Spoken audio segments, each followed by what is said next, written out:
सती की तपस्या से संतुष्ट देवताओं का कैलाश में जाकर भगवान शिव का स्तवन करना। ब्रह्मा जी कहते हैं, नारद, एक दिन मैंने तुम्हारे साथ जाकर पिता के पास खड़ी हुई सती को देखा। वह तीनों लोकों की सारभूता सुंदरी थी। उसके पिता ने मुझे नमस्कार करके तुम्हारा भी सत्कार किया। यह देख लोक लीला का अनुसरण करने वाली सती ने भक्ति और प्रसन्नता के साथ मुझको और तुमको भी प्रणाम किया। नारद, तदनंतर सती की ओर देखते हुए हम और तुम दक्ष के लिए दिए हुए शुभ आसन पर बैठ गए। तत्पश्चात मैंने उस विनयशीला बालिका से कहा, सती, जो केवल तुम्हें ही चाहते हैं और तुम्हारे मन में एकमात्र जिनकी कामना हो, उन्हें सर्वज्ञ जगदीश्वर महादेव जी को तुम पति के रूप में प्राप्त करो। शुभ है जो तुम्हारे सिवा किसी दूसरे स्त्री को पत्नी के रूप में न ग्रहण कर सके और न करते हैं, न भविष्य में ग्रहण करेंगे। वे ही भगवान शिव तुम्हारे पति हो। वे तुम्हारे ही योग्य हैं, दूसरे के नहीं। नारद, सती से ऐसा कहकर मैं दक्ष के घर में देर तक ठहरा रहा। फिर उनसे विदा ले मैं और तुम दोनों अपने अपने स्थान को चले आए। मेरी बात को सुनकर दक्ष को बड़ी प्रसन्नता हुई। उनकी सारी मानसिक चिंता दूर हो गई और उन्होंने अपनी पुत्री परमेश्वरी समझकर गोद में उठा लिया। उस प्रकार कुमारोचित सुंदर लीला विहारों से सुशोभित हुई भक्त वत्सला सती, जो स्वेच्छा से मानव रूप धारण करके प्रकट हुई थी, कौमारावस्था पार कर गई।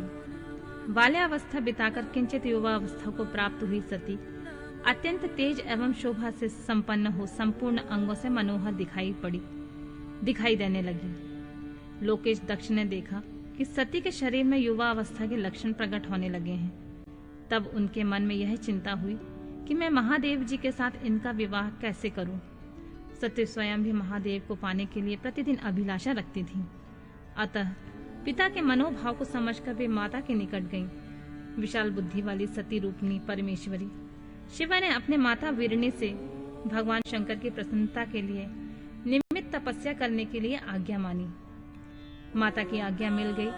अतः दृढ़ता पूर्वक व्रत का पालन करने वाली सती ने महेश्वर को पति के रूप में प्राप्त करने के लिए अपने घर पर ही उनकी आराधना आरंभ की। आश्विन माघ में नंदा, प्रतिपदा, शती और एकादशी तिथियों में उन्होंने भक्ति पूर्वक गुड़ और भात और नमक चढ़ाकर भगवान शिव का पूजन किया। उन्हें नमस्कार करके उसी नियम के साथ उसी मास को व्यतीत किया। कार्तिक मास की चतुर्दशी को सजाकर रखे हुए मालपुओं और खीर से परमेश्वर शिव की आराधना करके वे निरंतर उनका चिंतन करने लगी। मार्गशीर्ष मास की कृष्ण पक्ष अष्टमी तिथि को तिल, जौ और चावल से हर की पूजा करके ज्योतिमय दीप दिखाकर अथवा आरती करके सती दिन बिताती थी। पौष मास के शुक्ल पक्ष की सप्तमी को रात भर जागरण करके प्रातः काल खिचड़ी का नैवेद्य लगा वे शिव की पूजा करती थी। माघ की पूर्णिमा को रात में जागरण करके सवेरे नदी में नहाती और गीले वस्त्र से ही तट पर बैठकर भगवान शिव की पूजा करती थी। फाल्गुन मास के कृष्ण पक्ष की चतुर्दशी तिथि को रात में जागरण करके उस रात्रि के चारों पहरों में शिव जी का विशेष पूजन करती थी और नटों द्वारा नाटक भी कराती थी। चैत्र मास के शुक्ल पक्ष की चतुर्दशी को वे दिन रात शिव का स्मरण करती हुई समय बिताती और ढाक के फलों तथा दवनों से भगवान शिव की पूजा करती। वैशाख शुक्ल तृतीया को सती तिल का आहार करके रहती और नए जौ के भात से रुद्रदेव की पूजा करके उस महीने को बिताती थी। ज्येष्ठ की पूर्णिमा को रात में सुंदर वस्त्रों एवं भटकटैया के फूलों से शंकर जी की पूजा करके निराहार रहकर वह मास व्यतीत करती थी। आषाढ़ के शुक्ल पक्ष की चतुर्दशी को काले वस्त्र और भटकटैया के फूलों से रुद्रदेव के पूजन करती थी। श्रावण मास के शुक्ल पक्ष की अष्टमी एवं चतुर्दशी को वे यज्ञोपवीत वस्त्रों तथा कुश के पवित्रों से शिव की पूजा किया करती थी। भाद्र मास के कृष्ण पक्ष की त्रयोदशी तिथि को नाना प्रकार के फूलों और फलों से शिव का पूजन करती। सती चतुर्दशी तिथि को केवल जल का आहार करती थी। भांति भांति के फूल फलों और उस समय उत्पन्न होने वाले अन्नों द्वारा शिव की पूजा करती और महीने भर अत्यंत नियमित आहार करके केवल जप में लगी रहती थी।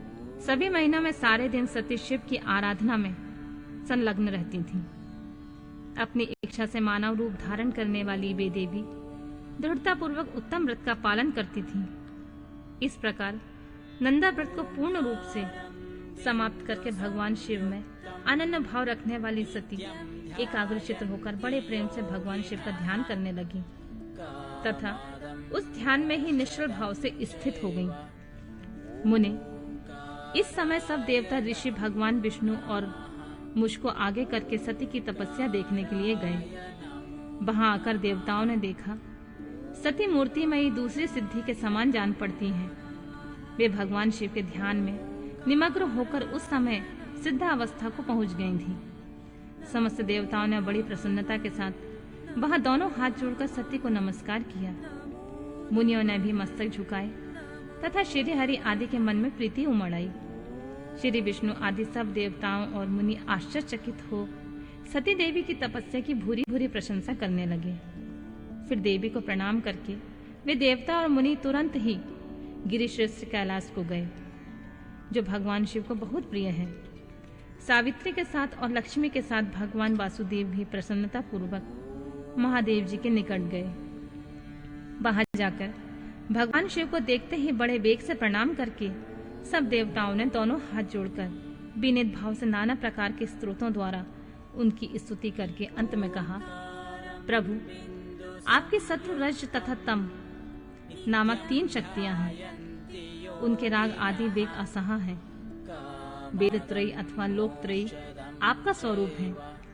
आप शरणागतों के पालक हैं तथा आपकी शक्ति बहुत बड़ी है, उसकी कहीं कोई सीमा नहीं है। आपको नमस्कार है दुर्गापते।